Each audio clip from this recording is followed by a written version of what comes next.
Moving to the running back position for my higher, lower Hail Marys. Who am I starting, streaming, and taking Hail Marys on and sitting, of course, as well. We got to start with Jerick McKinnon and Cam Akers. We got them from Sebastian Alexander, and I'm glad you asked about them because I'm much higher than the ECR on them both. McKinnon I have as my running back 10, +9 ECR.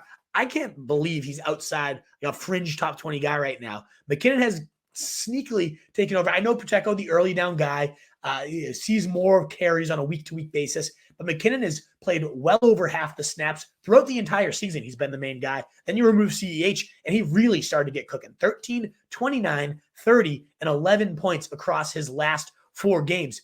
2 of those performances, he was the number 1 running back of the week. And now he's a fringe top 20 guy. Denver is certainly far more of a run funnel than a pass funnel. And I like this spot for McKinnon, who has not been outside your top 20 PPR running backs in now 4 straight weeks. If you go across the last 4 weeks where he ranks in all fantasy running backs, he's a top 4 guy.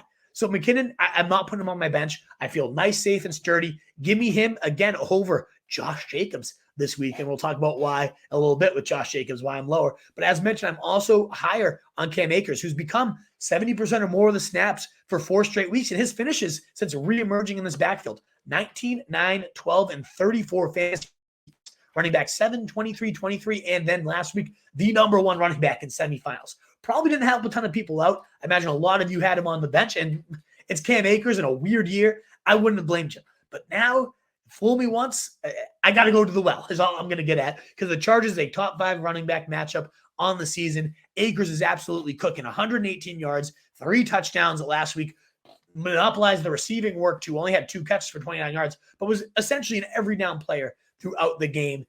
I like Cam Akers this week. I'm going to it. I'm going to the well. Another famous last word there. The last running back, though, got a bunch of questions on him, so I do want to shout him out as somebody I want to toss right back into my lineups. That's Zonovan Knight. Similar to it's kind of lesser noticed. All the splits you see: Garrett Wilson with Zach Wilson versus Mike White, Elijah Moore with Zach Wilson versus Mike White. And it's dreadful. 19 points for Garrett Wilson versus 8 points. Otherwise, it's awful. But not enough people are acknowledging just how much better Zonovan Knight is. And it makes sense. The entire offense moves the ball at such a better clip for the Jets when you have Mike White under center. In fact, he went 12, 14, and 15 half PPR points, Zonovan Knight, in the 3 games that Mike White. That was, again, 14, 15, and 17 carries. He was a top 15 running back for 2 of those 3 weeks, and top 20 and all the others. So I think Zonovan Knight right back into this conversation as a starter, because he also gets Seattle the 2nd most points allowed to the running back position. So a great spot to fire up Zonovan Knight into your lineups. I'm putting him back in there. And then moving forward with the running back position. And I get it. And somebody commented in right away. Knight's put up 2 points the last 2 total games. I mean, do you remember who the quarterback was, though? That's what I'm alluding to. If it was Zach Wilson, I wouldn't touch that Zonovan Knight with a 10-foot pole. Ultimately, he averages 2.3 points per game with Zach Wilson. He averages 15.5 PPR points with any other quarterback not named Zach Wilson. So I'm into Zonovan Knight. I'm going back to the well despite the underwhelming last couple weeks. In terms of who I'm lower on at the running back position, I already mentioned him. I've talked about it a few times here, and that's Josh Jacobs. Even if Derek Carr was at quarterback, we've seen him start to a little bit taper off these last couple weeks. 12 and then 6 points, 30 running back 39, running back 20 in those last 2 weeks. Very few running backs have gone this many 30-point games on the season. So I know how terrifying it would be to bench Josh Jacobs, and I totally understand if you're sitting there like, he got me here, I'm not benching him, I'd lose the respect of my fantasy locker room. I understand all of that. I feel you. I don't have Josh Jacobs in many leagues. Maybe that's why I'm not in a lot of my finals this year.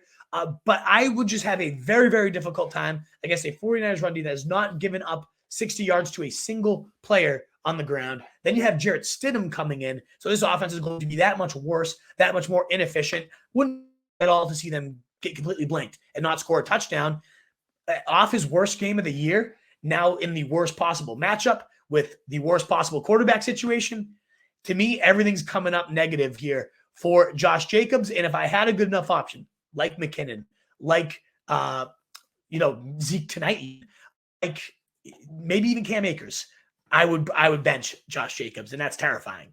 And then the other guy I'm lower on, as I mentioned earlier, was Alvin Kamara against Philadelphia. One, it's a bottom 7 matchup for running backs. And I know against Cleveland in the weather, he kind of came back, Kamara, 20 carries, 76 yards and a touchdown. But the lack of receiving work has been absolutely mind-boggling. Like David Johnson playing more passing down snaps the last 2 weeks. Kamara complaining about it. Maybe the squeaky wheel gets greased, or maybe he gets phased out. He's already been banged up this week, has not been practicing with a quadricep injury. And on the season, he's only scored touchdowns in 2 of his games. So ultimately, I'm not a huge fan of Alvin Kamara this week. He would be finding my bench. And last but not least, your Hail Marys at the running back position are for me. Hold on, I just lost my place in the thing here. Haskins and Malik, kind of the guys tonight, the ones that are stepping into random work. But if you're really desperate and you miss out on those 2 guys tonight, Chuba Hubbard, under 40% roster right now, likely out in leagues.